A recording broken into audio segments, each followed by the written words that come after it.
जी अस्सलाम वालेकुम स्टूडेंट। हम डिस्कशन कर रहे हैं एंटी डेरिवेशन या इंटीग्रेशन को डिस्कस कर रहे हैं, जिसमें हमने यहाँ तक जो है कुछ एग्जांपल जो थी वो डिस्कस की थी। ठीक है, तो यहाँ हमने कहा था कि अगर हमारे पास फंक्शन हो एक्स स्क्वायर प्लस एक्स, उसका डेरिवेटिव आएगा 2x+1। तो ये जो 2x+1 है इसको हम डिफरेंशियल कोफिशिएंट कहते हैं। तो ये डिफरेंशियल कोफिशिएंट, तो इस डिफरेंशियल कोफिशिएंट के करस्पॉन्डिंग में जो फंक्शन है वो क्या है, एक्स स्क्वायर प्लस। आपको नजर आ रहा है कि एक्स स्क्वायर प्लस वन का मतलब 2x+1 किस फंक्शन का डेरिवेटिव लिया तो 2x+1 आता है। तो उसका मतलब क्या है कि एक्स स्क्वायर प्लस एक्स का डेरिवेटिव लेने से जो है वो क्या आएगा, हमारे पास 2x+1 आएगा। ठीक है, अच्छा इस जो है इस एफ ऑफ एक्स को अगर मैं 1 से शो करूं यहाँ पर, और वो हमारे पास ये चीज आ गई है, इज द ओनली, मतलब ये जो है phi of x is the only, is the only anti derivative of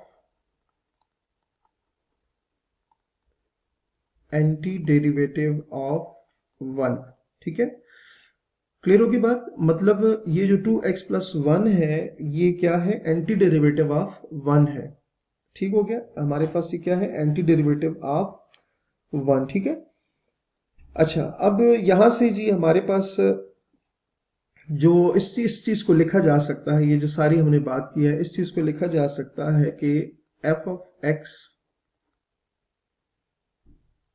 D of x phi of x plus C. ठीक है, मतलब क्या हुआ कि हम बेसिकली क्या करते हैं कि जो फंक्शन होता है, जो आंसर होता है, उस पर इंटीग्रेशन अप्लाई करते हैं। ये दोनों जो साइन आपको नजर आ रहे हैं ना, ये वाला और ये वाला, dx का मतलब होता है कि विद रिस्पेक्ट टू x, और ये इसका मतलब है कि इंटीग्रेशन अप्लाई की है किसके ऊपर, तो इसका एंटी डेरिवेटिव, मतलब f ऑफ x का जो एंटी डेरिवेटिव है वो क्या आएगा, फाई ऑफ x आएगा। वही बात हम ऑलरेडी कर चुके हैं कि f ऑफ x का एंटी डेरिवेटिव जो है वो क्या होगा, x स्क्वायर प्लस 1। उसी बात को इसी तरह से मैं लिख सकता हूं कि f ऑफ x जो है उसका एंटी डेरिवेटिव, इसका मतलब ये होगा कि f ऑफ x मतलब किस किस फंक्शन का डेरिवेटिव लिया गया है कि एफ ऑफ एक्स आता है, तो एक्स स्क्वायर प्लस एक्स का डेरिवेटिव लिया गया है। तो इंटीग्रेशन भी बेसिकली हमें वही चीज यहाँ पर बता रही है। ठीक हो गया,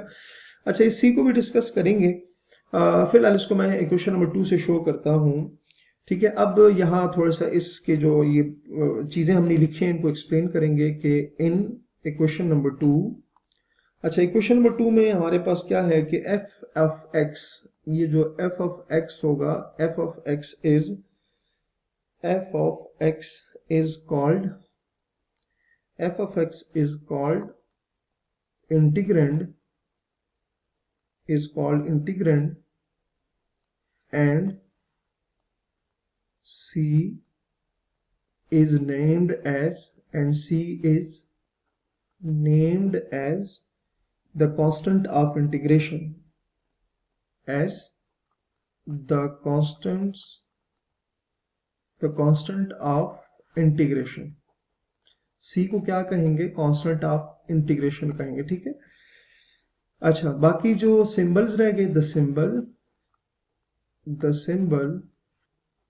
सिंबल ये जो हमारे पास ये जो सिंबल नजर आ रहा है आपको, indicates that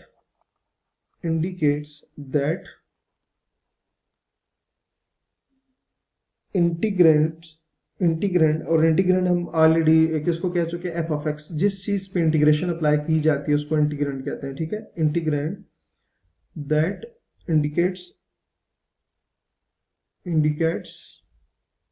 that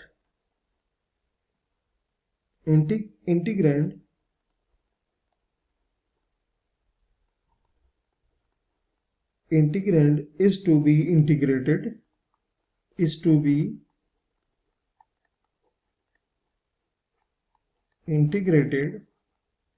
with respect to x, ठीक है। ये हम दोनों इन चीजों को डिस्कस करें। इसका मतलब क्या होगा कि ये सिंबल आपको क्या बताता है कि इंटीग्रेंड जो है, इंटीग्रेंड मतलब जो एफ ऑफ एक्स है वो क्या हो रहा है, इज टू बी इंटीग्रेटेड, उसका इंटीग्रेशन फाइंड करना है विद रिस्पेक्ट टू एक्स। इसका क्या मतलब होगा, इस स्टेटमेंट क्या मतलब होगा कि हमारे पास जो इंटीग्रेंड है उसको हमने इंटीग्रेट करना है विद रिस्पेक्ट टू एक्स। यहाँ पर अगर डी वाई आ जाएगा तो फिर इसका मतलब होगा विद रिस्पेक्ट टू वाई। ठीक है, तो ये आपके पास क्या आ जाएगी, ये यहाँ तक आपको क्लियर हो गया होगा। अच्छा, अब यहाँ पर एक नोट है हमारे पास। नोट में हम इंपॉर्टेंट एक पॉइंट लिखेंगे कि ये डेरिवेटिव का साइन है और ये जो है इंटीग्रेशन का साइन है, सिंबल है। ठीक है, ये एक दूसरे के क्या होंगे, इनवर्सेस होंगे। ये दोनों एक दूसरे के क्या होंगे, are inverse operation, are inverse operation, are inverse operation of each other. ठीक है, उसकी रीजन यही है ना कि हमने कहा कि जो इंटीग्रेशन है वो क्या है, एंटी डेरिवेटिव है, तो इसका मतलब है कि दोनों एक दूसरे को कैंसिल आउट करेंगे, तो इसकी इसी का मतलब ये होगा कि एक दूसरे के इनवर्स ऑपरेशन है। ठीक होगी बात। अच्छा, यहाँ पर मैंने बाकी पॉइंट तो आपको समझा दिए। ये जो सी है ये अभी तक हमने इसको डिस्कस नहीं किया। हम वैसे जब भी हम इंटीग्रेशन करते हैं तो ये जो सी है ये लाजमी साथ क्या करते हैं, पुट करते हैं। ठीक है, हम इसको पुट करेंगे। ठीक है, तो अब जरा चेक करते हैं इसको। मैं यहाँ पर दो सिचुएशन लिखता हूँ। एक सिचुएशन मैं लिखता हूँ कि डेरिवेटिव जो है वो मैं फाइंड कर रहा हूँ एक्स स्क्वायर प्लस 1 की। ठीक हो गया। और जो दूसरी सिचुएशन है, लेट्स से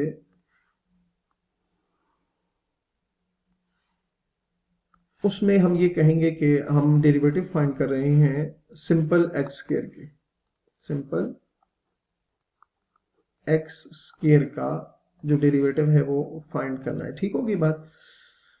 अच्छा जी स्टूडेंट, अब यहाँ पर देखिए तो एक्स स्क्वायर प्लस 1 का जो डेरिवेटिव होता है वो 2x होगा। एक्स स्क्वायर का जो डेरिवेटिव होगा वो हमारे पास क्या होगा, यहाँ पर भी 2x होगा। ठीक है, अब यहाँ पर अब जाहिर सी बात है, यहाँ पर अगर मैं देखूँ ना तो मेरे पास जो f ऑफ x है वो आ गया 2x।